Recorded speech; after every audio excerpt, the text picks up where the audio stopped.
Hello friends, உங்களுக்கு bicycle, இ cycle இல்ல இ scooter வாங்கணுமா? இல்ல இதுல ஏதாச்சும் சர்வீஸ் பண்ணணுமா? Contact choosemybicycle.com at 9092090924. தெய்வத்தாலாகாது என்னும் முயற்சிதன் மெய் வருத்த கூலி தரும்.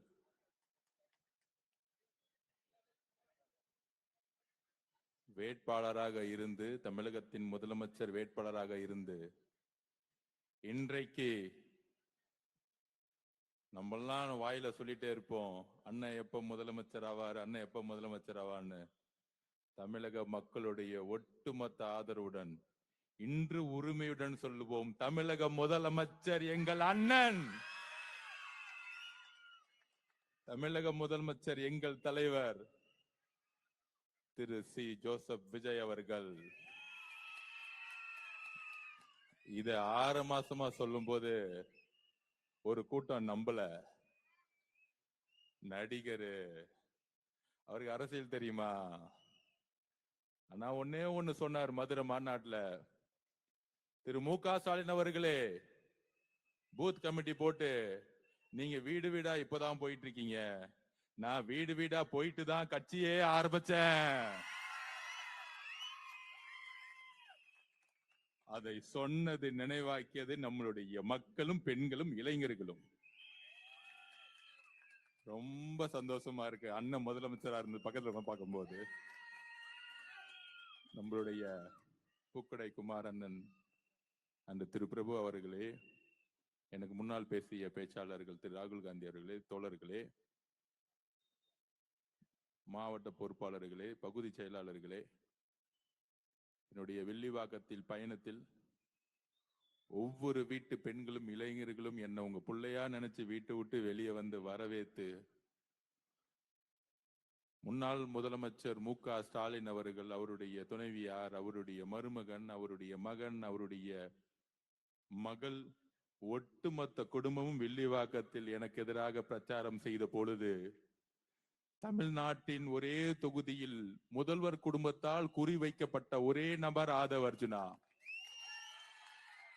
ஆனால் எங்களுடைய தலைவருடைய ஒரே நாள் பிரச்சாரம் ஒட்டுமொத்த கலைஞர் குடும்பத்தை மு.க. ஸ்டாலின் தூக்கி எறிந்தது. இதுதான் மக்கள் சக்தி. மக்கள் சக்தினா இதுதான். பெண்கள் சக்தி, இளைஞர் சக்தினா அதுதான். ஒட்டுமொத்த முதல்வர் குடும்பமும் எதிர்த்து நின்ன இந்த சாமானியனை பெண்களும் என்னுடைய குடும்பத்தில் இருக்கக்கூடிய தாய்மார்களும், மகனே உன்னை வெற்றி பெற வைப்பது என்னோட பணி, நீங்க பொறுப்படுத்ததுக்கு உங்களுக்கு கோடான கோடி நன்றி.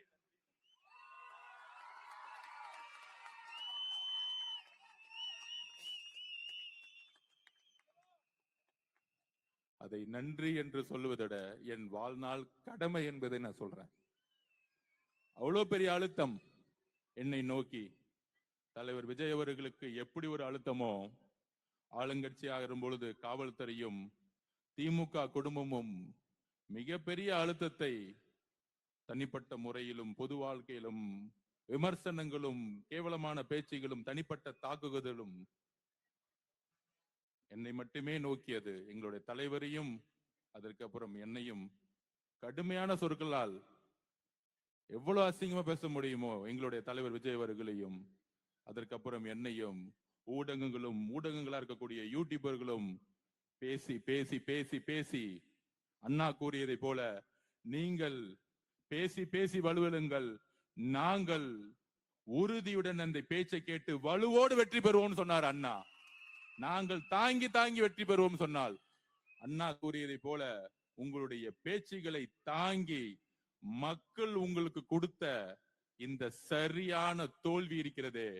நான் எலெக்ஷன் முன்னாடியே சொன்னேன், கொளத்தூர் மீட்டிங்ல சொன்னேன், முன்னாள் முதல்வர் மு.க. ஸ்டாலின் அவர்களே எழுதி வைத்துக் கொள்ளுங்கள், கலைஞர் குடும்பத்தின் கடைசி வாரிசு தமிழகத்தின் முதலமைச்சராக நீங்கள் மட்டும்தான் முடிப்பீர்கள். அவ்வளவுதான்.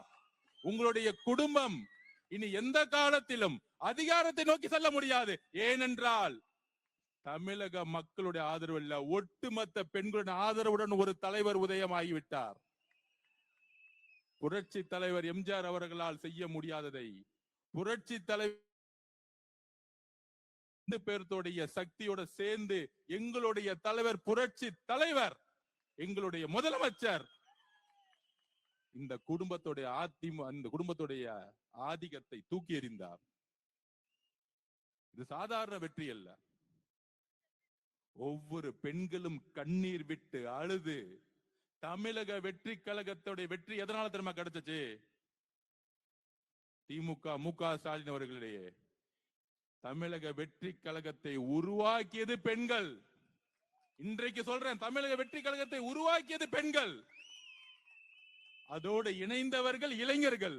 இந்த ரெண்டு சக்தியும் இன்னும் எந்த காலத்திலையும் நீங்க ஜெயிக்கவே முடியாது. எழுதி வைத்துக்கோங்க.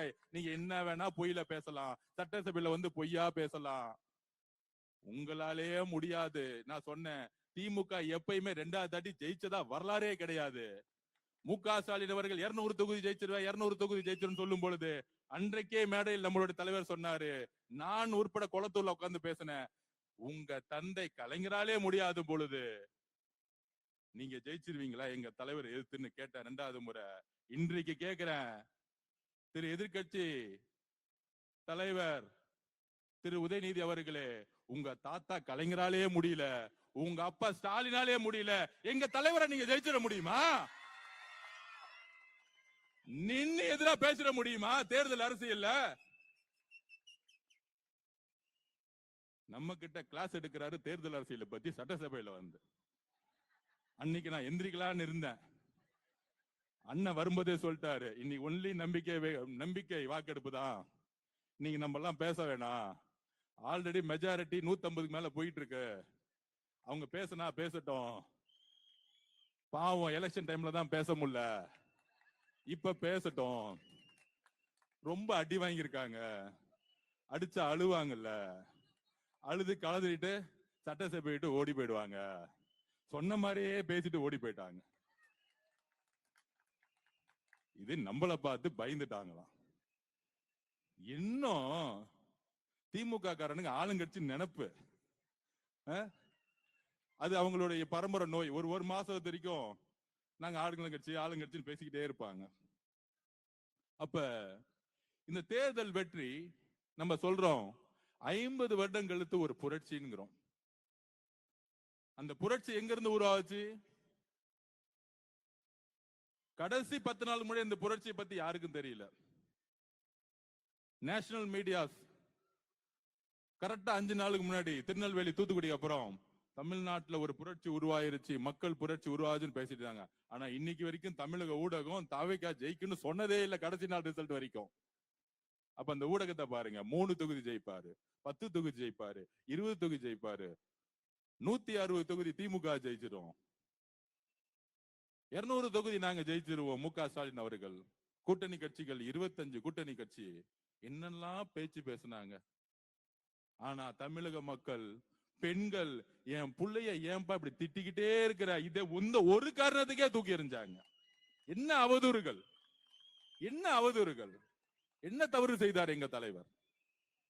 ஒட்டுமொத்த புகழ் வாழ்க்கையை விட்டுட்டு ஒரு தனி மரமா மக்களோட சேர்ந்து பெண்களுக்கான வாழ்க்கையை மாத்தணும், என் தாய்மார்களை வாழ்க்கையை மாத்தணும்னு ஒரு கட்சியை தனி மனிதனாக ஆரம்பித்து, பெண்களிடம் இளைஞர்களிடம் தனி மனிதனாக ஆரம்பித்து, எந்த விதமான பின்புலமும் இல்லாமல் ஆரம்பித்து பிரச்சாரத்தை உருவாக்கும் பொழுது எஸ்ஓபியை போட்டு பிரச்சாரம் பண்ணாமே முடக்கினாங்க. நான் திருப்பியும் பதிவு பண்ணேன், நீங்க முடக்கலாம், எலெக்ஷன் கமிஷன் நோட்டிபிகேஷன் வந்தோன்னு நீங்க வெளியே விட்டு பாருங்க, 10 நாள் போதும் இந்த ஆட்சியை தூக்கி எறியறதுக்குன்னு சொன்னோம். 10 நாள் போதும் உங்க ஆட்சியை தூக்கிக்கிறதுக்கு. 10 நாள் அவர் செய்த பிரச்சாரம் ஒட்டுமொத்த திமுக குடும்பம் தூக்கி எறிஞ்சிருச்சு. இப்ப தெரியுது 6 மாசம் ஏன் வெளியே போட முடக்கினாங்கன்னு எங்க தலைவரை. 10 நாளுக்கே தூக்கி போட்டாங்கன்னா 6 மாசம் விட்டு இருந்தா 5 தொகுதி தாண்டி இருக்க மாட்டாங்க.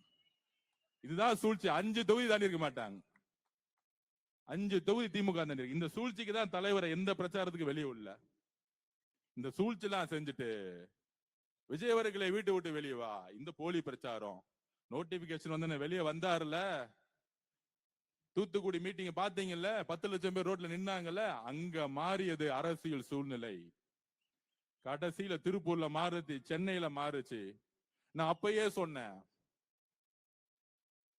பெரம்பூர்ல தலைவர் நாமினேஷன் பண்ணி முடிச்ச உடனே வண்டியை குளத்தூர் விடுன்னு சொன்னாரு. குளத்தூர்ல 1,00,000 பேர் நின்றுட்டு இருந்தாங்க. அப்பயே சொன்னோம். அடுத்த நாள் குளத்தூர் மீட்டிங் போடும்போது நான் பேசினேன், குளத்தூர்ல மு.க. ஸ்டாலின் அவர்கள் தோல்வி அடைவார். எப்ப சொன்னது? நம்ம எலெக்ஷனுக்கு 1 மாசத்துக்கு முன்னாடி சொன்னோம். பசங்க பேசிட்டு இருக்காங்க. எங்க அப்பா யார் தெரியுமா? மு.க. ஸ்டாலின் அவர்கள். திரு உதயநிதி வெள்ளிவாக்க வந்து என்னோட வெற்றியோட ஆதவர்ஜுனாவுடைய தோல்விதான் எனக்கு முக்கியம். இன்னும் ஒரு அரசியல் பாத்தீங்களா? அவரோட வெற்றியோட என்னோட தோல்விதான் பைக்கும். அந்த பயம் இருந்தா போதும். திரு மு.க. ஸ்டாலினுடைய வாரிசு அவர்களே.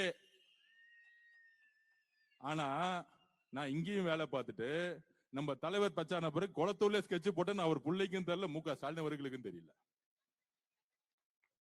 நீங்க என்ன தோக்கடிக்க வேலை பண்ணீங்க? எங்க தலைவர் உங்க குளத்தூர்லயே செக் வச்சார். சட்டசபையில நம்ம அமைதியா உட்கார்ந்துட்டு இருக்கோம். ஆதரவு இருக்கு, ஆதரவு இல்ல சொல்லிட்டு அமைதியா போயிருக்க வேண்டியதானே. உங்களை கடுமையாக நாங்க எதிர்க்கிறோம் எப்பயும் போல பொய்யா சொல்லிட்டு கிளம்ப வேண்டியதானே. நமக்கு எலெக்ஷனை பத்தி கிளாஸ் எடுக்கிறாரா முன்னாடி உட்கார்ந்துகிட்டு? யாரு? திரு மு.க. ஸ்டாலினுடைய மகன் இளவரசர் திரு உதயநிதி அவர்கள். அந்த இளவரசருக்கு பட்டாபிஷேகம் முன்னாடி என்ன பண்ணாங்க? துணை முதல்வர் ஆக்கினாங்க.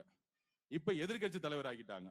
நமக்கு ரொம்ப நல்லது. நான் வேற நினைச்சேன் யாராவது சீனியர் எல்லாம் போடுவாங்க, யாராவது ஒரு நல்ல நல்ல அண்ணங்கள்லாம் சீனியர் நிறைய பேர் இருக்காங்க அங்க, நம்ம தங்கம் தென்னரசன் மாதிரி அந்த மாதிரி அனுபவசாலிகள் எல்லாம் போட்டு நம்மள உண்டு இல்லைன்னு கொஸ்டின் கேட்க போறாங்க.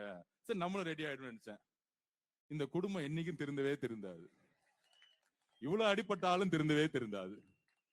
இந்த பட்டாபிஷேகம் பண்ணி தான் குடும்பத்தை தூக்கி போட்டாங்க மக்கள். திருப்பி ஒரு பட்டாபிஷேகம். நான் தோத்துட்டேன், புள்ளைய தூக்கி எதிர்கட்சி தலைவரா உட்கார வச்சிருங்க. போன தாட்டி சட்டசபையா சட்டமன்ற உறுப்பினராகி சட்டசபைக்கு அதிகம் வராதவர்கள் உதயநிதி ஸ்டாலின் அவர்கள். அவர் சட்டசபை தலைவர். சரி ஓகே, பெரும்பான்மை தேர்ந்தெடுத்தா சட்டசபை தலைவர் வந்து அமைதியா போக வேண்டியதானே. நம்ம பாட்டி அமைதியான உட்காந்து சும்மா சீண்டிக்கிட்டே இருக்கிறது. வந்து சொல்றாரு நம்ம கிட்ட, நீங்க 35% ஓட்டு எடுத்துட்டீங்க, மக்கள் உங்களுக்கு எதிராக 65% இருக்கிறாங்க. இப்பயும் தெரிஞ்சுக்குவாங்க, நீங்க தேர்தல் அரசியல தோத்துருக்கீங்க. நம்ம இளவரசர் உதய அவர்களே, நீங்க இன்னும் 90% ஜெயிச்சுட்டாங்க, சட்டசபையில உட்கார்ந்துட்டு இருக்கீங்க. கிளாஸ் எடுக்கிறதுக்கு ஒரு தகுதி வேணா? உங்க சொந்த அப்பா குளத்தூர்ல தோத்துட்டு அங்க உட்கார்ந்துட்டு இருக்காரு. அப்பாக்கு ஆறுதல் கொடுக்காம, அவரு பாவம் தோத்துட்டோமே, 50 வருஷம் அரசியல் வாழ்க்கை, 234 தொகுதியிலும் போய் வெற்றி பெறுவோம்னு போயிட்டு வந்தேனே, கடைசியில குளத்தூர்ல தோத்துட்டேன்னு உங்க அப்பா உட்கார்ந்துட்டு இருக்கும் போது வீட்டுல போய் ஆறுதல் சொல்லாம சட்டசபையில அப்படி நிமிர்ந்து நின்று பேசுறாராம். நமக்கு அட்வைஸ் பண்றாராம். 65% உங்களுக்கு ஓட்டே போடல. ஐயா, 2006ல உங்க தாத்தா கலைஞர் அவர்கள் இருக்காரு, கலைஞர் கருணாநிதி அவர்கள், உங்களுக்கு அவர் தானே எடுத்துக்காட்டு, முன்னுதாரணம். 26% வாங்கிட்டு முதலமைச்சர் ஆனாரே, அவரை நீங்க கேள்வி கேட்க முடியுமா? திரு உதயநிதி அவர்களே, எங்க தாத்தா 26% தான் வாங்கினாரு சொல்லுங்க. 74% தான் எதிர்த்து நின்னாங்க மக்களு, அதனால அவர் தலைவரே கிடையாது. பேசுங்க. எங்க கலைஞர், எங்க தாத்தா வந்து எங்க முதலமைச்சர் வந்து தவறு பேசுங்க.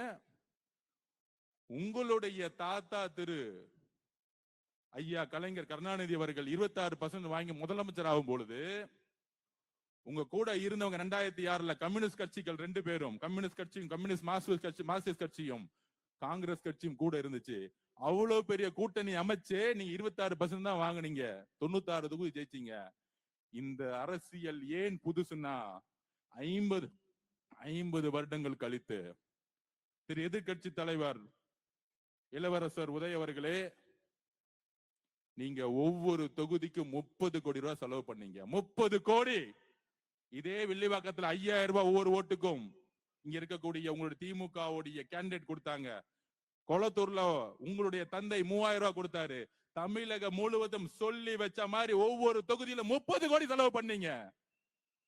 அதற்கப்புறம் உங்களுடைய கூட்டணி காங்கிரஸ், விசிகே, கம்யூனிஸ்ட் கட்சி, கிட்டத்தட்ட 26 கட்சி கூட்டணி சின்ன சின்ன கட்சி முதற்கொண்டு கேப்டன் விஜயகாந்த் கட்சி எல்லா கட்சியும் சேர்த்து, முஸ்லீம் லீக்ல இருந்து எல்லா கட்சியும் சேர்த்து நீங்க நின்னீங்க. எங்களுடைய வேட்பாளர்கள் 10 லட்சம் ரூபாய் செலவு பண்ணல. எழுதி வச்சுக்கோங்க, 10 லட்சம் ரூபாய் செலவு பண்ணல. காசு இல்ல எங்களுடைய வேட்பாளர்களுக்கு. காசே இல்லாம ஒரு எக்ஸாம்பிள் சொல்றேன். திண்டிவனத்துல ஜெயிச்சாங்க, பக்கத்து ஊரு. பஸ்ல ஏறினாங்க, இறங்குனாங்க, 7 மணி நேரம் பிரச்சாரம், 5 பேர்த்தோட போனாங்க, திருப்பி வந்தாங்க. திருப்பத்தூர்ல பெரிய கருப்பன் மினிஸ்டர், ஒரு சாதாரண இளைஞன், காசே இல்ல. ஆனா சிட்டிங் மினிஸ்டர் என் தம்பி ரமேஷ், சாதாரண பையன், நேத்து என்கிட்ட வாழ்த்து வாங்க வந்தாரு வீட்டு என்னோட ஆபீஸுக்கு.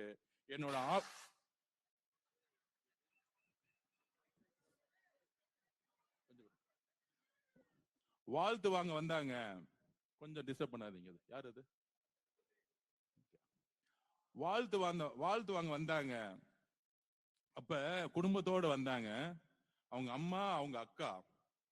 அப்ப வரும்பொழுது என்னுடைய தெருவிலேயே 3வது வீட்டுல, அது ஒரு பெரிய வீடு, ரமேஷ் அவர்களுடைய அம்மா சமையல் வேலை செஞ்சிட்டு இருக்காங்க. என்னுடைய வீட்டுல இருந்து 3வது வீட்டுல அந்த அம்மா சொல்றாங்க, தம்பி வாழ்த்து வாங்க வந்தேன், 8 மணிக்கு கிளம்பணும் நான் சமையல் வேலை பண்றதுக்கு. என் புள்ள எம்எல்ஏ ஆயிட்டான், ஆனா நான் சம்பாதிக்கணும்ல. என்ன ஒரு எளிமையான குடும்பத்தில் இருந்து எங்களுடைய தலைவர் வேட்பாளரை சூஸ் பண்ணி ஸ்ரீரங்கத்துல நின்னு திருச்சியிலேயே அதிகமான ஓட்டை வாங்கியது தமிழக வெற்றி கழகம். உங்களுடைய நேரு, உங்களுடைய வேலு எல்லாத்தையும் தண்ணி குடிக்க வச்சாங்க எங்களுடைய இளைஞர்கள். சாமானியன் 75 வருஷ கட்சி திமுக பொது தொகுதியில் ஒரு தலித் வேட்பாளரை நிறுத்தியது இல்லை. திரு உதயநிதி அவர்களே, இளவரசர் உதயநிதி அவர்களே, மகுடத்தை தூக்கி உங்க தலையில உங்க அப்பா வச்சுட்டாரு.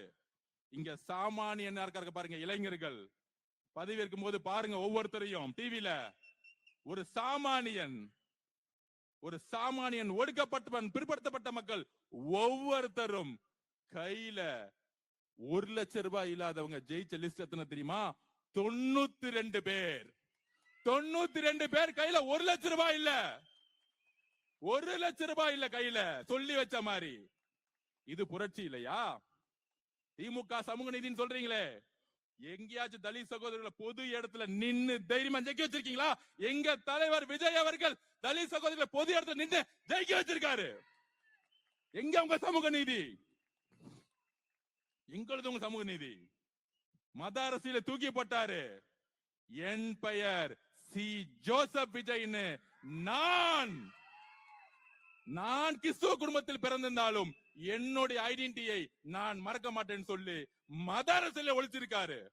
மத அரசியலை ஒழித்து, ஜாதி அரசியலை ஒழித்து, பண அரசியலை ஒழிச்சு இளைஞர்களுக்கும் பெண்களையும் சாதாரண குடும்பத்தில் வேட்பாளர்கள் நிப்பாட்டி இன்னைக்கு சட்டசபையில் தைரியமாக நிமிந்து உட்கார வச்சிருக்காரு. இதுக்கு மேல என்ன புரட்சி வேணும்? இளவரசர் உதய அவர்களே, உங்களுக்கு என்ன தகுதி இருக்கு எங்களுடைய தலைவர் முதலமைச்சரை பார்த்து கேள்வி கேட்பதற்கு? என்ன சாதிச்சிருக்கீங்க நீங்க? நாங்க ரோட்ல இருந்து வந்திருக்கோம், நீங்க உங்க அப்பா தலையில மகுடத்துல இருந்து வந்திருக்கீங்க. உங்க அப்பா இன்ஷியல் இல்ல, ஒரு தொகுதியை தனியா நின்று ஜெயிச்சு காமிச்சிருங்க. 6 வருஷம் ஆசில் விட்டு போயிடுறேன். திரு மு.க. ஸ்டாலின் அவர்களுடைய குடும்ப வாரிசை தூக்கி போட்டு, திரு கலைஞர் அவர்களுடைய பேரை தூக்கி போட்டு திமுக கட்சியை விட்டுட்டு தனியா நின்னு ஒரு தொகுதியை ஜெயிச்சு காமிங்க. உங்களுக்கு அப்ப எங்க தலைவரை பார்த்து கேள்வி கேட்கறதுக்கு எல்லா உரிமையும் இருக்கு.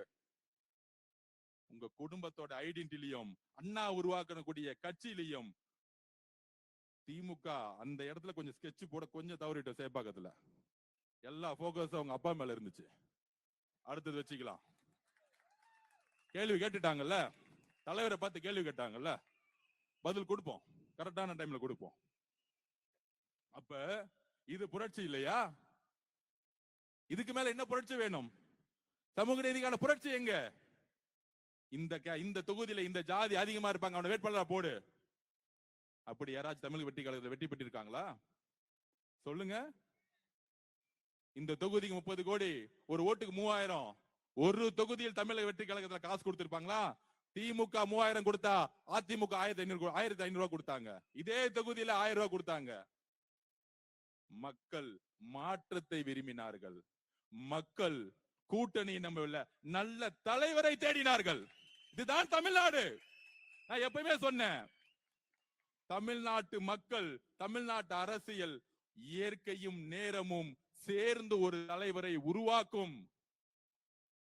அன்று அண்ணாவை உருவாக்கியது தமிழக மக்கள். யாரு ஒரு தலைமையை கடினமா அழுத்தம் கொடுத்தாங்களோ அன்னைக்கு இருந்த ஆட்சியாளர்கள் அண்ணாவை கையில எடுத்தாங்க. ஒரு ஸ்ட்ராங்கான ஒரு லீடரா உருவாக்குனாங்க. அண்ணாவுக்கு அப்புறம் பிரச்சனை வரும் பொழுது எம்ஜிஆரை மக்கள் கையில எடுத்தாங்க. எம்ஜிஆருக்கு அப்புறம் அவ்வளவுதான், இனிமேல் நம்ம குடும்ப ஆட்சி தான் திரு கலைஞர் நினைக்கும் பொழுது புரட்சி தலைவி அம்மா அவர்களை கையில எடுத்தாங்க தமிழக மக்கள். அதுக்கப்புறம் எங்களுடைய தலைவர் சி ஜோசப் விஜய்களை கையில் எடுத்துட்டாங்க. நீங்க எழுதி வச்சுக்கோங்க, குறைந்தபட்சம் இன்னும் 4 தேர்தல தண்ணி மட்டும் தான் நீங்க குடிச்சிட்டு இருப்பீங்க. எழுதி வச்சு என்ன வேணா நீங்க பழி சொல்லு பண்ணுங்க. ஆட்சியை வச்சுக்கிட்டு 10 மாசம் எவ்வளவோ பழி சொல்லி பண்ணிட்டீங்க. இப்ப எங்க தலைவர்கிட்ட ஆட்சி இருக்கு, நிர்வாகம் இருக்கு, காவல்துறை இருக்கு, மக்கள் பணி செய்ய போயிட்டாரு. நான் அப்பயே சொன்னேன், நம்ம இளவரசர் உதய அவர்களுக்கு எல்லாம் நான் தலைவா முதலமைச்சர் அவர்களே பதில் சொல்லி டைம் வேஸ்ட் பண்ணாதீங்க, அதை வச்சு நான் பாத்துக்கிறேன். அன்னைக்கு ஒரு நாள் தான் சட்டசபையில பேச முடியல, நம்பிக்கையில இனிமேட்டு சட்டசபை ஓபன் ஆகும்ல. திரு பேரவை தலைவர் எந்திரிச்சு பேசி முடிச்சவன சபாநாயகர் சார பார்த்துட்டு, திரு பேரவை தலைவர்களே இதோ நான் பதில் சொல்றேன், எல்லாத்துக்கும் ரெடி. 75 வருஷ வரலாறு திமுகவுடைய எல்லா திருட்டுத்தனமும் எல்லா கொள்ளையடிச்சும் எனக்கு தெரியும். படிச்சு வந்திருக்கேன், ஒவ்வொரு வரியா படிச்சிருக்கேன். நீ கேள்வி கேட்ட அடுத்த செகண்ட் நான் பதில் சொல்லுவேன். கேட்டா 65% எதிர்ப்பு இருக்கான். தமிழக அரசியல் வரலாற்றுடைய ஒரு டேட்டா தெரியல, ஒரு கணக்கு வழக்கு தெரியல. ஜெயிச்சதே கிடையாது எந்த கட்சியும். தமிழக மக்கள் ஒரு ஜனநாயகத்தை விரும்புறவங்க. எப்பொழுதும் ஒரு 10 கட்சி இருந்தா அவங்களுக்கான ஒரு ஓட் பேங்க கொடுப்பாங்க. ஆனா நான் சொல்றேன், தமிழ்நாட்டு வரலாற்றிலேயே எழுதி வச்சுக்கோங்க, தனி பெரும் கட்சியா 3 வருஷத்துல எந்த கூட்டணி இல்லாமல், எந்த பணபலம் இல்லாமல், இந்த எலெக்ஷன் முன்னாடி சொல்லிட்டு இருந்தாங்களே பூத் இருக்கான்னு காமிச்சாங்க பாருங்க. பூத்துனா என்னன்னு. நம்ம வில்லிவாக்கத்துல 60% பெண்கள் உள்ள உட்கார்ந்துட்டு இருந்தது. பூத்துனா என்ன? நம்ம கிளாஸ் எடுத்தோம், ஓட்டர் லிஸ்ட் எல்லாம் வந்துருவாங்க, இந்த திமுக காரங்க பொய்யா ஆளுங்களை கூட்டு வந்து கள்ள ஓட்டு போடுவாங்க, இவ்வளவுதான் பூத் ஒர்க் அன்னைக்கு. அப்புறம் இந்த மிஷினை பேக் பண்ணி வண்டியில ஏத்தி லைலா காலேஜ் வைக்கணும். இத கரெக்டா புடிச்சுக்கிட்டு காலையில 6 மணிக்கு வந்தாங்க நம்மளுடைய பூத் ஒர்க்கர்ஸ். அதுவும் நம்ம என்ன பண்ணோம், 5 பேர் உள்ள உட்கார்ந்துட்டு இருந்தாங்க. 5 மணிக்கு வந்துட்டாங்களா லட்சுமி அக்கா சொல்றாங்க, பாத்துக்கோங்க எவ்வளவு ஆர்வம் பாத்துக்கோங்க. மக்கள் வந்து ஓட்டு போறதுக்கு 7 மணிக்கு வந்தா நம்ம 5 மணிக்கு போயிட்டோம். போய் நம்ம உக்காந்துட்டு பக்கா லிஸ்ட் எடுத்துட்டு கடைசி 6 மணி வரைக்கும் யார் யாரெல்லாம் திமுக திட்டு பசங்க வருவாங்களா வரமாட்டாங்களா நான் போறேன். நான் எந்திரிச்சவன பூத்துல போனவன அங்க இருந்து நம்ம தங்கச்சி, அண்ணா இது வரைக்கும் எந்த திட்டு பசங்க வரலன்னா நான் கண்டுபிடிச்சிட்டேன்னா பாக்கலாம், நீ கவலைப்படாதுன்னா யாரு கள்ள ஓட்டு போட மாட்டாங்கன்னா. நான் நினைச்சேன், டேய் திமுக காரங்களா, இதுக்காடா நீங்க வந்து பூத் இருக்கான்னு கேட்டீங்க. எங்க ஆளுங்க ஒரே நாள பழகிட்டாங்க. இது குடும்பம்பா, இந்த பூத்து இதெல்லாம் தெரியாது. 5 குடும்பம் சேர்ந்தா ஒரு பூத்து, அவ்வளவுதானே. சேர்ந்துட்டாங்க, எலெக்ஷன் முடிஞ்சு திருப்பி வேலைக்கு போயிட்டாங்க. உங்களை மாதிரி கவுன்சிலர் இருந்துட்டு 15 வீடு வாங்குறது, இதை யாரா இங்க வாசிக்கு எங்கப்பா காண போயிட்டாருமே அவரு, ஓடுமா? ஓகே. அப்ப பூத்துனா என்னன்னு காமிச்சுமா, 75,000 பூத்துலயும் தமிழக வெற்றி கழகம் நைட்டு 10 மணி வரைக்கும் உட்கார்ந்து இருந்தாங்க. எப்ப 10 மணி வரைக்கும். திமுக 3 மணி கிளம்பி போயிட்டாங்க, அதிமுக 12 மணி கிளம்பி போயிட்டாங்க. என்னடா அது 7 மணிக்கே கூட்டம் வந்துருச்சு அப்படியே பாக்குறாங்க உழல்மொழி. எல்லாரும் சிரிச்ச முகத்தோட வேட்பாளர் நான் போனா போதும், தம்பி நீங்கதான். எனக்கு நான் கேன்வாஸ் பண்ண வந்த மாதிரி ஆயிடுச்சு. ஒவ்வொரு பூத்துக்கு போகும்போது அக்கா செல்ஃபி, உடனே ஓடி வராங்க செல்ஃபி எடுக்க. அக்கா பூத்துக்கா, இங்க செல்ஃபி எல்லாம் எடுக்க கூடாதுக்கா, நான் வேட்பாளர். இல்ல தம்பி அவங்க விடுங்க. உடனே திமுகங்க அவங்க செல்ஃபி எடுக்கிறாங்க பாத்தீங்களா, ஏன் மேல கம்ப்ளைண்ட். பொதுமக்கள் வந்து என்னப்பா பண்றது, இப்படி ஒரு பிரச்சனை வில்லிவாக்கத்துல. அந்த மாதிரி 7 மணிக்கு குடும்பமா வந்து அண்ணன் சொன்னாரு அன்னைக்கு திருவிழா மாதிரி இருக்கணும் நீங்க வந்து ஓட்டு போற அன்னைக்குன்னு. எப்படி திருச்செந்தூர் வேளாங்கண்ணிலையும் போய் குடும்பமா போவாங்களே 7 மணிக்கெல்லாம் வந்து ஓட்டு போட்டு 4 மணிக்கு முடிச்சுட்டாங்க எல்லாத்தையும். நான் பாக்குற ஒவ்வொரு பூத்துலயும் 94% கள்ள ஓட்டு போறதுக்கு வாய்ப்பே கொடுக்கல. ஆளே இல்ல, பக்கா லிஸ்ட் இருக்கு. நம்ம தங்கச்சி சொல்றாங்க அண்ணன் 92% முடிஞ்சிச்சு, 8%ல இவ்வளவுதான் ஓட்டு இருக்கு, இவங்க யாரும் வர்ற மாதிரி தெரியல, நாங்க ரொம்ப ரெடியா இருக்கிறோம், 6 மணிக்கு கேட்ட மூட சொல்லிடுங்க. நமக்கு கிளாஸ் எடுக்கிறாங்க நம்ம தங்கச்சிங்க. அப்படி திமுக பூத்துக்கு தண்ணி குடிக்க வச்சது நம்மளுடைய மகளிர் சகோதரிகள். அப்புறம் நம்ம இளைஞர்கள் இருக்காங்களே, நான் போனா போது பின்னாடி 500 பேர் வராங்க. டேய் தம்பிங்களா வேணாண்டா, நான் தப்பு பண்றமே நினைச்சுக்க போறாங்க, கலவரம் பண்ற மாதிரின்னு. திமுக கார 5 பேர் தான் வந்தாங்க, அவன் போய் பயந்து போயிட்டான் அவன் பாட்டுக்கு. அப்ப எந்த அளவுக்கு இளைஞர்கள் சக்தி இந்த தேர்தலில் இறங்கி வேலை பார்த்து கடைசியில் அவன் கொடுத்த 3000 ரூபாய் எதுக்கு யூஸ் ஆச்சுன்னா, இன்னும் ஆய்வு பண்ணல. இன்னைக்குதான் மு க ஸ்டாலின் சொல்லியிருக்காரு, நம்மளுடைய தோல்விக்கு காரணம் என்ன என்பதை நாம் ஆய்வு செய்ய வேண்டும். ஐயா மு க ஸ்டாலின் அவர்களே, அதுக்கான காரணம் நான் இன்னைக்கு சொல்றேன். அதுக்கு காரணமே நீங்க தான். இதுக்கு என்ன ஆய்வு செய்யணும்? இந்த தோல்விக்கு முக்கியமான காரணமே திரு மு க ஸ்டாலினுடைய நிர்வாகத்துடைய தோல்வி. அன்பு சகோதரர் முன்னாடி சொல்லிட்டு இருந்தேன். இப்ப வந்து மாண்புமிகு அமைச்சர் ராஜ்மோகன் அவர்களே, ஒரு எளிய குடும்பத்தில் பிறந்தவரை அமைச்சராக்கிய பெருமை எங்களுடைய தலைவருக்கு சாரும். இதுக்கு மேல என்ன புரட்சி வேணும்? இதுக்கு மேல என்ன புரட்சி வரணும்? நீங்க யார எம்எல்ஏ ஆக்கிறீங்க சட்டசபையில? 50 வருஷமா உங்க கூடத்துல உங்க மகன், அதுக்கப்புறம் அமைச்சர்களுடைய மகன், இவங்க தானே உட்கார்ந்துட்டு இருக்காங்க. இங்க வந்து பாருங்க, சட்டசபையில ஒடுக்கப்பட்ட ஏழை மக்கள் இருந்து சட்டசபையில வந்து உட்கார்ந்துட்டு இருக்காங்க. அதற்கான புரட்சி செய்தது எங்களுடைய தலைவர். இதுக்கு மேல என்ன பெரிய புரட்சி வேணும்? அப்ப திமுக போட்டு விவாதம் பண்ணிட்டு இருக்காங்க. இந்த புரட்சிக்கு காரணம் என்ன? இந்த தோல்விக்கு காரணம் என்ன? இந்த புரட்சிக்கும் தோல்விக்கும் காரணம் 2 பேர் தான். ஒண்ணு ஐயா திரு மு க ஸ்டாலின் அவர்கள், இன்னொரு அவருடைய மகன் இளவரசர் உதய் அவர்கள். அவ்வளவுதான். இதுக்கு மேல ரொம்ப ரிசர்ச் பண்ணாதீங்க. பாவம் திமுக அழுதுருவாங்க, புலம்புறாங்க. மு க ஸ்டாலின் கலைஞர் ஐயா ஐயோ கலைஞர் ஐயா நீங்க ஏன் செத்து போனீங்க? இவங்க 2 பேர்த்துல விட்டுட்டு கட்சியை முடிச்சுட்டாங்க. இதுல சொல்றாரு திரு மு க ஸ்டாலின் அவர்களும் இளவரசர் உதய் அவர்களும், தாவேகா கழகம் குதிரை பேர அரசியல் செய்கிறது. தலைவர் சிம்பிளா முடிச்சது, இது குதிரை பேர அரசியல் இல்ல, இது குதிரை வேக அரசு. அது அவர் சிம்பிளா பேசி முடிச்சிட்டார்.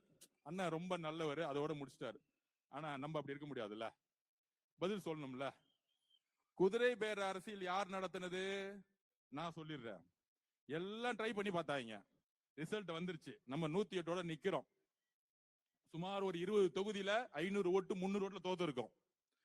அது எப்படின்னு நம்ம அதுக்கப்புறம் விசாரிச்சுக்கலாம், விட்டுருங்க. தோத்த பிறகு என்ன செஞ்சிருக்காங்க? நம்ம தலைவர் வரவே கூடாதுன்னு பெரும்பான்மை இருந்தாலே பதவி ஏத்துடலாம் கவர்னர் அவர்கள். ஆனா கவர்னர் அவர்கள் கூப்பிட்டு, நீங்க வந்து பெரும்பான்மையை காமிங்க, சிங்கிள் லார்ஜஸ்ட் பார்ட்டி, அவங்களை கூப்பிட்டு பதவி ஏத்துடலாம்.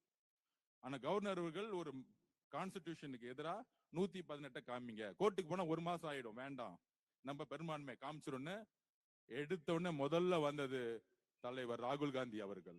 தமிழ்நாட்டுடைய சூழ்நிலையை புரிந்து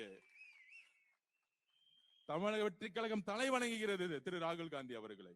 எடுத்தவன விஜய் அவர்கள் முதலமைச்சர் ஆகணும், அதுக்கு என்ன வேணா செய்யுங்க, சப்போர்ட் அப்படின்னு டெல்லியில இருந்து ஒரே குரல் முடிச்சுட்டாரு அவர். வந்த அடுத்த நாள் காங்கிரஸ் இருந்து நம்ம அண்ணன் செல்வம் திமுக இருந்தாரு, வந்து எங்க தலைவர் சொல்றதா ஸ்டாண்ட். அரசியல் சூழ்நிலை அன்னைக்கே மாறிடுச்சு, எலெக்ஷன் முடிஞ்சவனே மாறிடுச்சு. செல்வப்பன் என்ன வந்து வாய்ப்பு கொடுத்துட்டு ஒரு எல்லோரும் சகோதரத்துவம் ஆனோம். அன்னைக்குதான் உண்மையான அரசியல் சந்தோஷப்பட்டேன். அது முடிஞ்ச உடனே கம்யூனிஸ்ட் தோழர்கள் வந்தாங்க, அது முடிஞ்ச உடனே அண்ணன் திருமானன் வந்தாரு, ஒவ்வொருத்தரும் வந்து தலைவர் முதலமைச்சர் ஆக்கினாங்க. இது மட்டும்தானே உங்களுக்கு தெரியும். ஆனா திமுகவுடைய குதிரை பேர் அரசியல் இன்னும் நான் உண்மையை சொல்லவா? சொல்றேன் யாரு குதிரை பேர் அரசியல் பண்ணதுன்னு. நம்ம தலைவர் முதலமைச்சர் ஆகக்கூடாதுன்னு திமுக தலைவர்களும், அதுல குறிப்பா நம்ம இளவரசர் உதயநிதி அவர்களும் ஒரு பெரிய அரசியல் பண்றாங்களாம். என்ன அரசியல்னா, ஃபர்ஸ்ட் மு.க. ஸ்டாலின் இதுக்குள்ள வரல. உண்மையை சொல்லிடுறேன் நான். அவரு தோல்வியுற்று அமைதியா தான் இருந்தார். ஆனால் திரு இளவரசர் உதயநிதி அவர்கள் இருக்காரு, என்ன ஆனாலும் விஜய் அவர்கள் முதலமைச்சரா வரக்கூடாது. என்ன ஆனாலும் பரவாயில்ல, என்ன வேணாலும் பண்ணிக்குவாங்க. அவ்வளவு வெறி. ஆனா முடிஞ்சிச்சுல்ல, கடைசி வாரிசா முடிச்சிட்டாருல, ஏதாச்சும் பண்ணலாம். யாருக்கிட்ட பேச்சுவார்த்தை பண்ணது? திரு இபிஎஸ் அவர்கள் பழனிசாமி அவர்களோட திரு உதயநிதி அவர்கள் பேச்சுவார்த்தை பண்றாரு.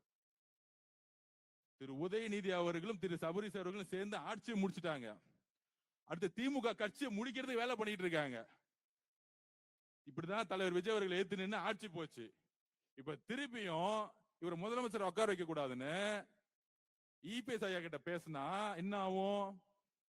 எங்கேயாச்சும் அண்ணா உருவாக்கிய கட்சி, சமூக நீதி பேசிய கட்சி, மதசார்புன்னு சொல்லக்கூடிய கட்சி, தேர்தலுக்கு முன்பு திரு மு.க. ஸ்டாலின் அவர்கள், ஏன் திரு உதயநிதி அவர்கள் திரு எடப்பாடி பழனிசாமி பார்த்து என்னெல்லாம் கேள்வி கேட்டாங்க?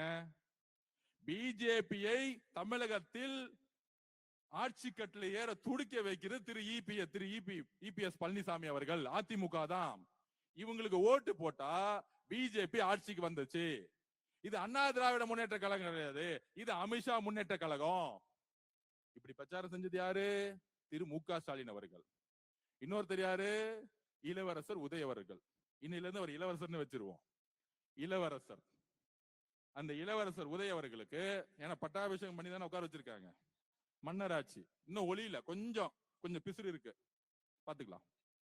அப்ப பட்டாபிஷோட உட்கார்ந்துட்டு இருக்க இளவரசர் ஒரு அரசியல் ஞானி மாதிரி கலைஞர் உருவாக்கிய, கடினப்பட்டு உருவாக்கிய அந்த கட்சியை அதிமுக கொடுப்பாங்களாம். திரு இபிஎஸ் பழனிசாமி முதல்வர் ஆயிடுவாராம். என்ன சூழ்ச்சி பாத்தீங்களா? இந்த சூழ்ச்சி நமக்கு தெரிஞ்சிருச்சு, வந்துருச்சு. ஒரு நேரத்துல 8ஆம் தேதி மத்தியானம் தகவல் வருது, 7ஆம் தேதி நைட்டு தகவல் வருது, இபிஎஸ் அவர்கள் ஞாயிற்றுக்கிழமை பதவியேற்க போறாரு, எல்லாம் முடிஞ்சிருச்சு அப்படின்னு. ஆனா கம்யூனிஸ்ட் தோழர்களும் விசிக தோழர்களும் சப்போர்ட் பண்ணல. முக்கியமாக கம்யூனிஸ்ட் தோழர்கள் சுத்தமா சப்போர்ட் பண்ணல. அதுல உண்மையா சொல்லவா, மார்க்சிஸ்ட் கம்யூனிஸ்ட் கட்சியோடைய தேசிய தலைவர் திரு பேபி அவர்கள் கேரளால இருப்பார். அவர் பேட்டி கொடுத்தது நீங்க பார்த்திருப்பீங்களான்னு தெரியாது. அவர் பேட்டி கொடுத்தாரு. மத சார்பற்ற கொள்கையில் உறுதியா இருக்கக்கூடியவர் பேபி அவர்கள், மார்க்சிஸ்ட் கட்சியோடைய தலைவர். அவர் சொன்னாரு, நாங்கள் ஏன் விஜய் அவர்களுக்கு ஆதரவு கொடுப்போம் என்றால், நம்ம ஒன்று காரியம், பிரசிடென்ட் ரூல், கவர்னர் ரூல் வந்துடக்கூடாது, அரசியல் அமைப்பை பாதுகாக்கணும். காங்கிரஸ் மத சார்பற்ற கூட்டணி இங்க இருக்கு, தமிழகத்தில் ஒரு கவர்னர் ஆட்சி வந்துடக்கூடாது. இட்ஸ் a people mandate சொன்னார். அதாவது மக்கள் தேர்ந்தெடுத்தது தலைவர் விஜய் அவர்களை. அவர் சொன்ன வார்த்தை 12 தொகுதியில அவ்வளவுதானே, நாங்க பாத்துக்கிறோம். திரு பேபி அவர்கள் கேரளால இருந்து குரல் கொடுக்கும்போது என்ன சொன்னாரு? நாங்கள் சப்போர்ட் பண்ணலனா திமுகவும் அதிமுகவும் சேர்ந்து பிஜேபியோட ஆட்சியை உருவாக்கும். சொன்னது ஆதவ் அர்ஜுனா இல்லை, திரு இளவரசர் உதய அவர்களே. சொன்னது ஆதவ் அர்ஜுனா இல்லை, இளவரசர் உதய அவர்களே. கம்யூனிஸ்ட் கொள்கையின் தலைவர், மார்க்சிஸ்ட் கட்சியினுடைய தலைவர் திரு பேபி அவர்கள். உண்மை வந்துருச்சா வெளியே? என்ன ஒரு துரோக அரசியல் திமுக உண்மை வந்துருச்சா? யாரு குதிரை பேரை நடத்தினது? அந்த குதிரை பேரை நடத்தினது யார் சொல்லுவா? லிஸ்ட் நான் சொல்றேன். பாஷ்யம் கம்பெனியுடைய ஓனர் புரோக்கர் வேலையை பார்த்தாப்ல. அடுத்தது ஓப்பனா சொல்லிடணும்ல, யார் யாரெல்லாம் தலைவருக்கு எதிராக சூழ்ச்சி செஞ்சாங்கன்னு. பாஷ்யம் கம்பெனியுடைய ஓனர் ரியல் எஸ்டேட் வேலையை பார்க்காம ஆட்சி மாற்றத்துக்கு இங்க உட்கார்ந்துக்கிட்டு கவர்னரோட சேர்ந்து உட்கார்ந்துட்டு சேர்ந்தது ஒரு கம்பெனியோட நிறுவனர். அதோட சேர்ந்து திரு உதயநிதி அவர்கள், அதோட சேர்ந்து திரு இபிஎஸ் பழனிசாமி, முன்னாள் முதலமைச்சர் பழனிசாமி மகன் திரு மிதுன் அவர்கள். அதனாலதான் இந்த ஃபேக்ஷன் உடைஞ்சிச்சு. அதிமுக இருந்து வெளியே வந்தாங்களே திரு சிவிஎஸ் சண்முக அண்ணன், புரட்சி தலைவி அவர்கள் எதற்காக கட்சியை உருவாக்கினார்? புரட்சி தலைவி அவர்கள் எதற்காக கட்சியை உருவாக்கினார்? இந்த திமுக சீய சக்தியை ஒழிக்க. ஆனா அப்படி உருவாக்கின கட்சிய திரு இபிஎஸ் ஐயா அவர்கள் திமுக ஸ்டாலினோட சேர்ந்துட்டு ஒரே ஒரு காரணம், தலைவர் விஜய் அவர்கள் முதலமைச்சரா வரக்கூடாது. எந்த கொள்கையும் கிடையாது, குறிக்கோளும் கிடையாது, கெட்ட மதசார்பற்ற கொள்கையா. இது சொன்னது திரு பேபி அவர்கள், மார்க்சிஸ்ட் கம்யூனிஸ்டோட தலைவர். நாங்கள் ஆதரவு கொடுக்கவில்லை என்றால் திமுகவும் அதிமுகவும் பிஜேபியும் சேர்ந்து இங்கு ஒரு ஆட்சியை உருவாக்கும். அதற்கு நாங்கள் கடுமையாக ஏற்று நிற்போம். சொன்னது திரு பேபி அவர்கள், சொன்னது காங்கிரஸ், சொன்னது பிசிகே, சொன்னது ஐயுஎம்எல். எல்லா மதசார்பற்ற கொள்கைகளும் தலைவர் அவர்கள் 108 தொகுதி ஜெயிச்சா வந்தன நினைச்சிருந்தா, தோழர்களே அரசியலை உள்வாங்குங்கள், நினைச்சிருந்தா ஒரே போன் கால் டெல்லிக்கு போன் பண்ணி, ஒரே ஒரு போன் கால் இபிஎஸ் ஐயா போன் பண்ணி, உங்க 47 எம்எல்ஏ எனக்கு கொடுத்துருங்க, நான் முதலமைச்சர் ஆயிடுறேன், நம்ம பகிர்ந்துலாம் சொன்னா அவங்க ஓடி வந்திருப்பாங்களா? ஓடி வந்திருக்க மாட்டாங்களா? சொல்லுங்க. ஆனால் ஏன் 47 எம்எல்ஏ தூக்கி போட்டு தலைவர் ராகுல் காந்தி அவர்களுடன் 5 எம்எல்ஏ இணைந்தார்? எங்களுடைய தலைவர் 108ல இருந்து 5 போச்சுன்னா 113 தானே. 47 முக்கியமா 105 முக்கியமா அப்படின்னு எங்களுடைய தலைவர் யோசிச்சிருந்தா, வெறும் பதவி அரசியல் பண அரசியலை நோக்கி இருந்தா, இபிஎஸ் மாதிரியோ இல்ல உங்க தந்தை மு க ஸ்டாலின் மாதிரியோ உதயநிதி மாதிரியை சிந்தித்திருந்தா 47 பேரை நோக்கி இருப்பாங்க. ஆனால் எங்களுடைய தலைவர் விஜய் அவர்கள் யோசித்து மத சார்பற்ற கொள்கையில், சமூக நீதி கொள்கையில் நான் உறுதியாக இருந்து இஸ்லாமிய சகோதரர்களும் கிறிஸ்தவ சகோதரர்களும் என்னை தேர்ந்தெடுத்தார்கள். நான் கொள்கையில் இருந்து விலக மாட்டேன். அந்த உறுதியான கொள்கையில் ஒரு கால் கொடுத்தாரு திரு ராகுல் காந்தி அவர்களுக்கு. ஆதவ அர்ஜுனா அவர்களே, 5 எம்எல்ஏ 10 எம்எல்ஏ முக்குள்ள நம்ம கொள்கையில உறுதியா இருக்கணும்னு எங்களுக்கெல்லாம் ஒரு வகுப்பு எடுத்து நாங்க எல்லாரும், நான் உட்பட்ட கட்சியில் உட்பட்ட மத சார்பட்ட கொள்கையில் நாம் உறுதியாக இருக்குங்கிறத பதிவு பண்ணது எங்களோட தலைவர். 75 வருஷ கட்சிங்கிறீங்களே, நீங்க ஏன் அதிமுக இஸ்லாமிய சகோதரர்களை கிறிஸ்தவ சகோதரர்களை கேள்வி எழுப்புங்கள். அதிமுகவும் திமுகவும் சேர்ந்து ஏன் ஆட்சி உருவாக்கி துடிச்சது? உடனே நாங்கெல்லாம் அப்படிலாம் நினைக்கலையே சொல்லுவாங்க. அதுக்கு நான் ஒரு உண்மையை சொல்லணும்ல. அந்த கட்சியோடைய மீட்டிங் நடந்துச்சு. வெளியே டிகேஎஸ் இளங்கோவன் தெரியும், செய்தி தொடர்பாளர், உங்களுக்கு தெரியும், பெரியாரிஸ்ட். அவர் தான் செய்தி தொடர்பாளர் திமுக. அவர்கிட்ட ஃபர்ஸ்ட் சொல்றாரு, அவரு நாங்க அதிமுக எல்லாம் சேர மாட்டோம். இப்ப 2 நாள் எல்லாம் ட்ரை பண்ணி கம்யூனிஸ்ட் தோழர்கள் ஏத்த பிறகு நீங்க சேருவீங்களான்னு கேட்டா, எங்களுடைய தலைவர் மு க ஸ்டாலின் அவர்கள் நினைத்தால் நாங்க அதிமுகவோட சேருவோம். இப்படி யாராவது சொல்லுவாங்களா? இப்படி யாராவது சொல்லுவாங்களா? கலைஞர் அவர்கள் உயிரோடு இருக்கும்போது சொல்ல முடியுமா? இல்ல அதிமுக புரட்சி தலைவர் அம்மா அவர்கள் உயிரோடு இருக்கும்போது சொல்லுவாங்களா அப்படி? ஆனா டிகே சொல்ல சொன்னாரு, எங்க தலைவர்கள் சொன்னா நாங்க அதிமுகவோட சேருவோம். அப்ப தெரியுதா உள்ள என்ன நடந்துகிட்டு இருக்குன்னு? அங்க மாட்டிக்கிட்டாங்களா அந்த பேட்டியில? அப்ப எல்லாம் ட்ரை பண்ணி கம்யூனிஸ்ட் தோழர்களும் இஸ்லாமிய சகோதரர்களும் நம்மளுடைய திருமானனும் எதிர்த்த ஒரு காரணத்தினால் அதை வாபஸ் வாங்க பார்த்தாங்க. வாபஸ் வாங்கிட்டாங்க. நடக்காது. ஏன்னா அவங்களுக்கு பெரும்பான்மை இல்ல. எல்லாரும் ஒண்ணுன்னா 113 114 சரிசமமா நிக்குது. அரசியல் இதுதான்.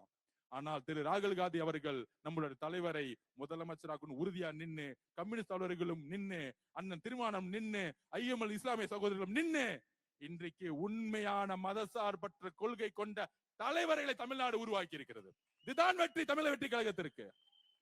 மக்கள் ஒரு நல்ல தலைவனை தேர்ந்தெடுத்தார்கள். கூட்டணி கட்சி தலைவர்கள் ஒரு நல்ல மதசார்பற்ற அரசியலை உருவாக்கி விட்டார்கள். தேர்தலுக்கு முன்பு உங்களோட இருந்தோன்னு சொல்றாங்களே, இருந்திருந்தா அவங்களுக்கு நீங்க உண்மையா இருந்திருக்கணும். அதிமுக பேசியிருக்க கூடாது.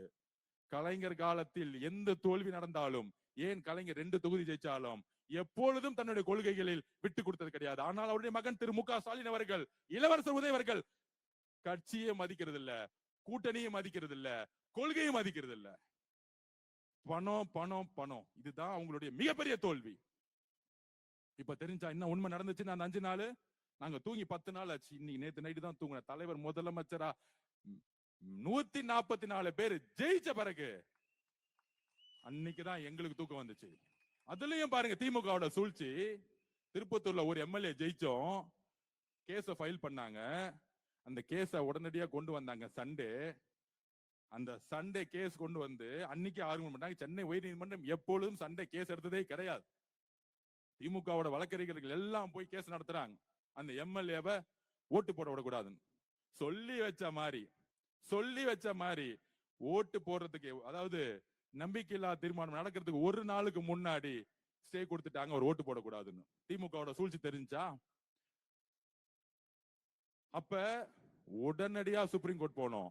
அடுத்த நாளே சென்னை உயர்நீதிமன்றத்தை கண்டிச்சு இது ஜனநாயகத்துக்கு எதிரான தீர்ப்புன்னு சொல்லி திருப்பியும் ஒரு ஓட்டை வந்து நம்ம கொடுத்துட்டாங்க. எந்த அளவிற்கு அழுத்தம் பாருங்க திமுக. அந்த உதயநிதி சொல்றாரு, உயர்நீதிமன்றம் வந்து ஒரு அந்த வேட்பாளர்கள் வந்து ஓட்டு போடுன்னு சொல்லிட்டாங்க, குதிரை பேரம் நடத்துறேன்னு சொல்றாங்க. உச்சநீதிமன்றம் தூக்கி எறிஞ்சிருச்சு. அப்ப எந்த அளவுக்கு தலைவர் விஜய் அவர்கள் அந்த சீட்ல உட்கார்ந்துடவே கூடாது. கவர்னர் ஆட்சி வந்தாலும் சரி, ஆனா அறிக்கை மட்டும் அழகா ஒரு மு க ஸ்டாலின் அவர்கள்கிட்ட. நான் ஏற்கனவே சொன்னேன், சன் டிவில ஒரு குணா அவர்கள் பேட்டி கொடுத்தாரு. நான் வந்து எப்பயுமே விஜய் அவர்களை தாக்குனதே கிடையாது, நான் வந்து தப்பாவே பேச மாட்டேன், இல்ல உங்களை அவர் ரொம்ப வந்து அட்டாக் பண்றாரு, ஏன் நீங்க பதில் கொடுக்க மாட்டேங்கிறீங்க, நான் பேசவே மாட்டேன். அதுக்குதான் நான் கொலத்தூர்லயே சொன்னேன், திரு மு க ஸ்டாலின் பதிலாம் கொடுக்க மாட்டாரு, கொலை பண்ணிடுவாரு. கரூர்ல தான் பண்ணாங்க. நம்மளுடைய சகோதரர்கள் எப்படி ஆனாங்க? இன்னைக்கு காவல்துறையில எடுத்தாங்க எல்லாம் காத்திருப்பு பட்டியல், யார் யாரெல்லாம் கரூர்ல அன்னைக்கு என்னென்னலாம் பேசினாங்களோ. எப்பயுமே சொல்ற, நியாயம் நீதியும் வெற்றி பெறும். நான் அன்னைக்கே சொன்னேன், எங்கள் சகோதர சகோதரிகளை நீங்க கை வச்சுட்டீங்க. எங்க தலைவர் முதலமைச்சர் போது சும்மா விட மாட்டார், உங்களை எழுதி வச்சுக்கோங்க. அவர் அமைதியா இருந்தாருன்னா தான் ஆபத்து. திட்டாருன்னா பிரச்சனை இல்ல, முடிஞ்சிச்சு போச்சு. அமைதியா இருந்தாருன்னா ஒரு பெரிய பூகம்பம் வரப்போகுதுன்னு அர்த்தம். வந்துச்சு.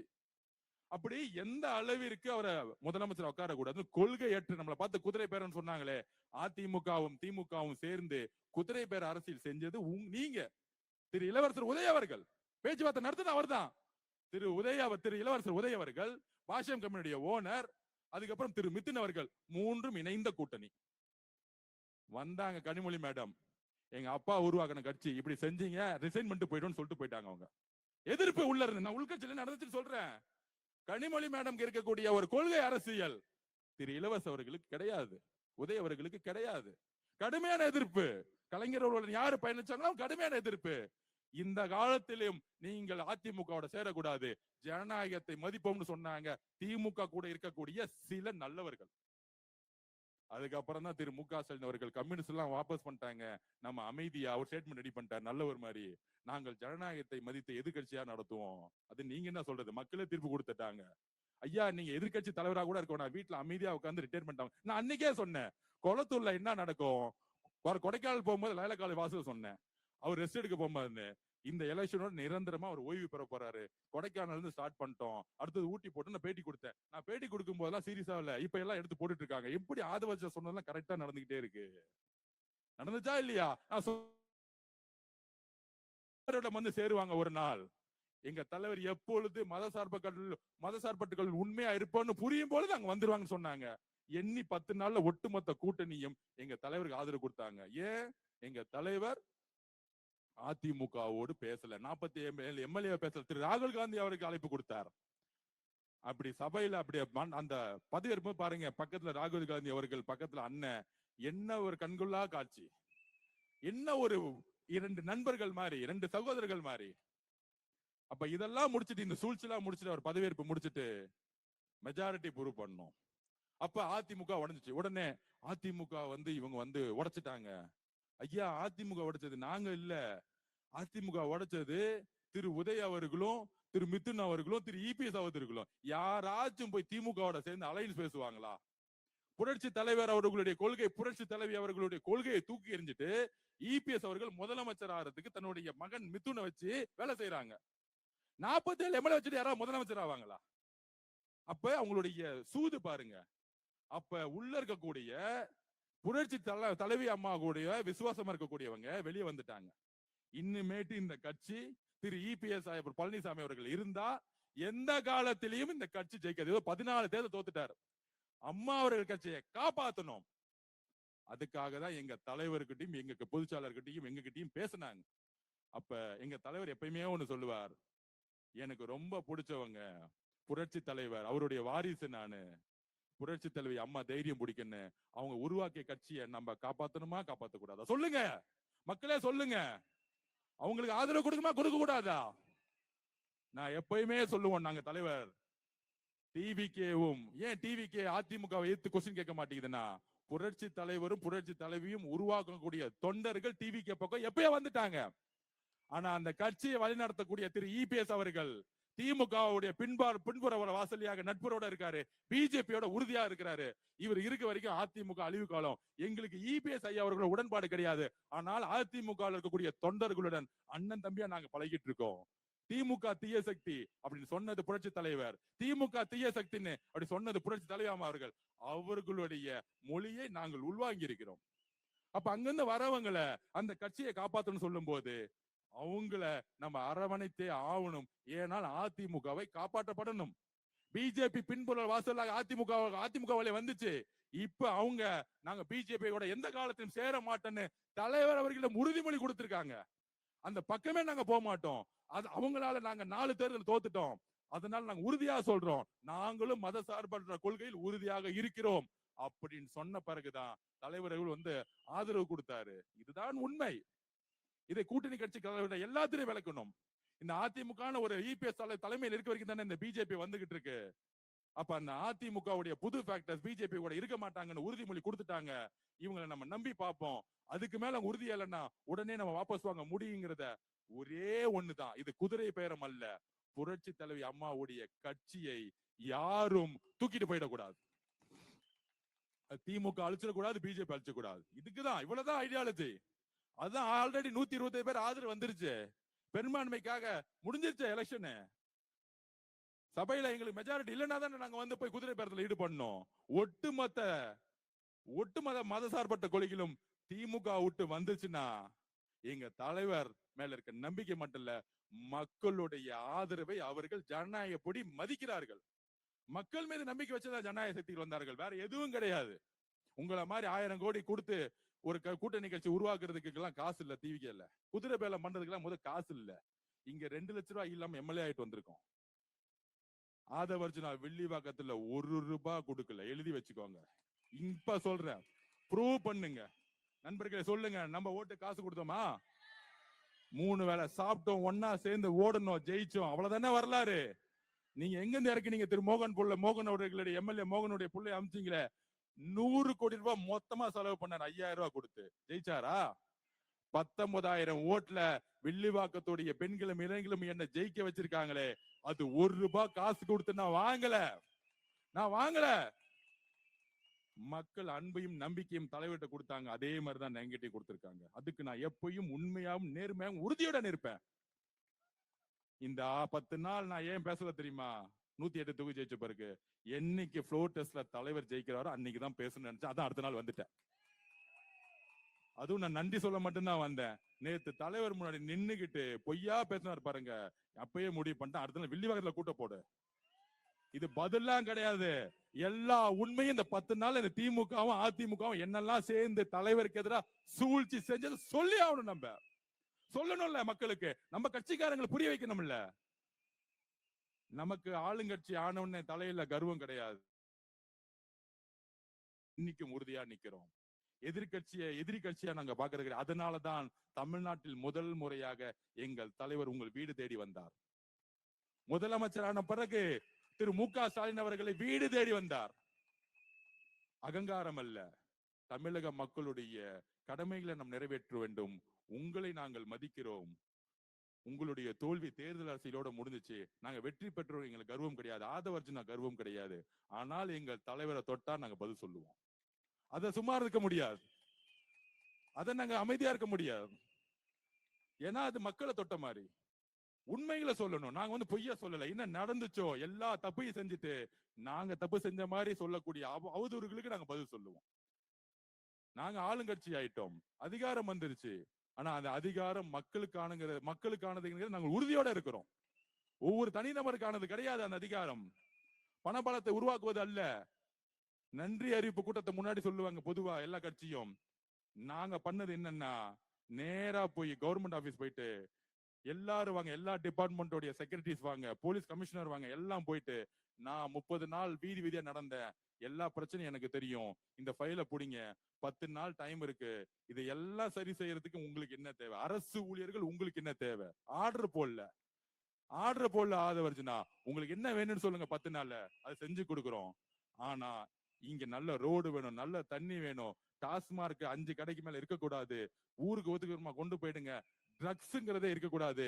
எல்லா இடத்துல சிசிடிவி கேமரா போடுங்க. காவல்துறையில சிசிடிவி கேமரா பதிவு பண்ணுங்க. என்கொயரி வந்தா கூட பதிவு பண்ணுங்க. எல்லாத்தையும் மாத்துங்க. தமிழக வெற்றி கழகம் நம்மளுடைய தோழர்களோ இளைஞர்களோ யாரும் வந்து அதிகாரத்தை தவறா பயன்படுத்த மாட்டாங்க. திமுக மாதிரி நான் உறுதி கொடுக்கிறேன். நான் சத்தியம் சொல்றேன். என்னுடைய நண்பர்கள் தோழர்கள் சாதாரண குடும்பத்தில் வந்தவங்க. திமுக செய்த ரவுடிசமோ, திமுக செய்த கான்ட்ராக்ட் தொழிலோ, திமுக செய்த இந்த பண அரசியலோ நம்ம செய்ய மாட்டாங்க. நாங்க பாத்துக்கிறோம். எங்களுக்கு வேலை செஞ்ச எங்க கட்சிக்காரங்களை எப்படி பாத்துக்கணும் எங்களுக்கு தெரியும். ஆனால் அரசுடைய நிர்வாகத்தில் தமிழக வெற்றி கழகம் எப்பொழுதும் தலையிடாது. எங்க தலைவர் சொன்ன மாதிரிதான், ₹1 நாங்க டச் பண்ண மாட்டோம். அந்த பணம் எங்களுக்கு வேணாம். இந்த வேலை பார்த்தாங்க என் கூட இளைஞர்கள் வேலை பார்க்கும்போது அவங்க சம்பளம் 10,000 12,000 வேலை பார்த்துட்டாங்க. எலெக்ஷன் முடிஞ்சிச்சு, அண்ணா நீங்க ஜெயிச்சிட்டீங்களா, நான் திருப்பி வேலைக்கு போறேன்னு போயிட்டாங்க. இதுதான் தமிழ் வெற்றி கழகம். என்கிட்ட இருந்து வந்து அண்ணா காசு கொடுனான்னு கேட்கல யாரும். தம்பிங்களா, அண்ணங்களா, தங்கச்சிங்களா, நான் சத்தியமா சொல்றேன், உயிர் உள்ளவரை என்னோட கடமை உங்களோட இருக்கும். நன்றி சொல்ல மாட்டேன். நன்றி சொல்ல மாட்டேன். உயிர் உள்ளவரை நான் உண்மையா இருப்பேன். ஏன்னா ஒவ்வொரு நீங்க அழுது எனக்காக காலை தேய்ச்சி எனக்காக அண்ணனுக்கு விஜய் அண்ணனுக்காக நீங்க பணி செஞ்சு இந்த 30 கோடி 50 கோடி 100 கோடியை தூக்கி போட்டு அதில் சுவாசி என்னன்னா 3000 திமுக காரன் கொடுத்தான். அந்த 3000 எடுத்துட்டு போயிட்டு பேண்ட் சட்டையை வாங்கிட்டாங்க. காகி பேண்ட், காகி சட்டை, அப்புறம் இந்த காப்பு. பெண்கள் திருப்பி அதே மாதிரி. எப்ப எல்லா கடையிலயும் அந்த பேண்ட் பிட்டே காணும். யாரா பணம் கொடுத்தன்னு பார்த்தா திமுக தான் பணம் கொடுத்திருக்கான். இதுதான் அவங்க பொருள் எடுத்து அவங்களே அடிக்கிறது. என்ன மாதிரி தேர்தல் தெரியுமா? நான் உண்மையிலே அசந்துட்டேன். அண்ணன் முன்னாடி சொல்லுவார், இதெல்லாம் நடக்க போகுது, நீ தெரிஞ்சுக்கோங்க. உண்மையிலே சொல்ற, இந்தியாவே இந்த தேர்தலை ஆராய்ச்சி பண்ணிட்டு இருக்கு. எப்படி ஜெயிச்சாங்க? தேர்தல் வெற்றிக்கு பின்பு எந்த பத்திரிகையும் இவர் ஜெயிப்பார்னு எழுதவே இல்லை. யாருமே எழுதல. Under estimate. இவர் ஒண்ணுமே பண்ண முடியாது. கூட்டம் தான் கூட்டுவார், ஓட்டா மாறாது, எல்லாம் ஓடிடுவாங்க. ஆனா இன்னைக்கு நேஷனல் மீடியாஸ், ஏன் லோக்கல் மீடியாஸ் எப்படி ஜெயிச்சாங்க, எப்படி ஜெயிச்சார், இது ஒரு பெரிய ஆராய்ச்சிக்குட்பட்டது. ஒரு ஆதிக்கத்தை நீங்கள் விரும்பினால், பணபலத்தை நீங்க கரப்ஷன் பக்கம் போனீங்கன்னா, உண்மையா நீங்க இல்லைன்னா எளிய மக்கள் உங்களை தூக்கி எறிவார்கள். உங்கள் அதிகாரத்தை தூக்கி எறிவார்கள். உங்களுடைய அனுபவத்தை தூக்கி எறிவார்கள். உங்களுடைய 75 வருஷ கட்சியை தூக்கி எறிவார்கள். நீங்கள் உண்மையாக இல்லை என்றால் யாரையும் தூக்கி எறிவன்னு தமிழக மக்கள் இந்தியாவுக்கே லெசன் எடுத்திருக்காங்க. இதுக்கு மேல ஒரு வரலாறை இன்னொருத்தர் எழுதுறதுக்கு எத்தனை வருஷம் ஆகும் நமக்கு தெரியவே தெரியாது. எழுதி வைத்துக் கொள்ளுங்கள். காலையில 8:30 மணிக்கு செக்ரட்டரியேட்ல உட்கார்ந்துட்டு இருக்காரு. ஷார்ப்பா வேலை செய்ய தெரியுமா, அனுபவம் இருக்குவான்னு தெரியாது. காலையில 10 மணிக்கு ஷார்ப்பா உட்கார்ந்துட்டு இருக்காரு. அவருக்கு தெரியும் தமிழ்நாட்டுக்கு என்ன செய்யணும். அவருக்கு தெரியும் நிர்வாக திறமை உண்மையா இருக்கவங்களுக்கு எல்லா நிர்வாகம் பண்ண வந்துரும். இதுதான், அவ்வளவுதான். ஒரு நிர்வாகத்தோடைய அடிப்படை விதி என்ன தெரியுமா? உண்மையா இருக்கணும், நேர்மையா இருக்கணும், மக்களை நேசிக்கணும். இது மூன்றும் எங்க தலைவருக்கு இருக்கு. ஒரு மிகப்பெரிய பொன்னான ஆட்சியை, எப்படி ஒரு மிகப்பெரிய பொன்னான வரலாற்றை தேர்தல் அரசியல் உருவாக்கிறாரோ, ஒரு மிகப்பெரிய அரசாங்கத்தை மக்களுக்காக, பெண்களுக்காக, இளைஞர்களுக்காக உருவாக்க போகிறார். அதுல ஒரு பங்கு நானும் இருக்கேன் அவரோட. அது மிகப்பெரிய விஷயமா பாக்குறேன். ஒரு ஏழ்மையா தாயும் இழந்த இந்த ஆதவர்ஜுனாயை அமைச்சரவையில் 3ஆம் இடம் கொடுத்து, ஆதவர்ஜுனா நீங்க அன்னைக்கு கட்சி ஆரம்பிக்கும் போது என் கூட ஆனந்தன் இருந்தாரு, அதுக்கப்புறம் நீங்க தான் வந்தீங்க, என்ன நம்புனீங்க, எல்லா வேலையும் செய்து கொடுத்தீங்க, எப்பொழுதும் நீங்கள் அந்த இடத்துல இருப்பீங்கன்னு ஜெயிச்ச பிறகும் அந்த உறுதியோடு நின்னாரு பாருங்க. அவருடைய வார்த்தைக்கு நான் எப்பொழுதும் தலை வணங்குவேன். எங்க அண்ணன் அவரு. எங்க அண்ணனுக்கு அப்புறம் தான் அவர் முதலமைச்சர் இல்ல, எங்க அண்ணன். அந்த உணர்வு தான் எங்களுக்கு இருக்கு. இங்க இருக்கக்கூடிய ஒவ்வொரு தாய்மார்களுக்கும் புள்ள, அண்ணன், தம்பி. எங்க அண்ணனை நீங்க டச் பண்ணீங்கன்னா நான் பதில் கொடுப்பேன். எனக்கெல்லாம் அமைச்சர்லாம் அப்புறம் தான், எம்எல்ஏ எல்லாம் அப்புறம் தான். எனக்கு அவர் அண்ணன், நான் தம்பி. இந்த தம்பி அண்ணன், அந்த அண்ணனுக்கு ஒரு சிறு கீரை இருந்தாலும் குரல் கொடுப்போம். இங்க நான் மட்டும் இல்ல, கோடான கோடி இளைஞர்களும் பெண்களும் குரல் கொடுப்பாங்க.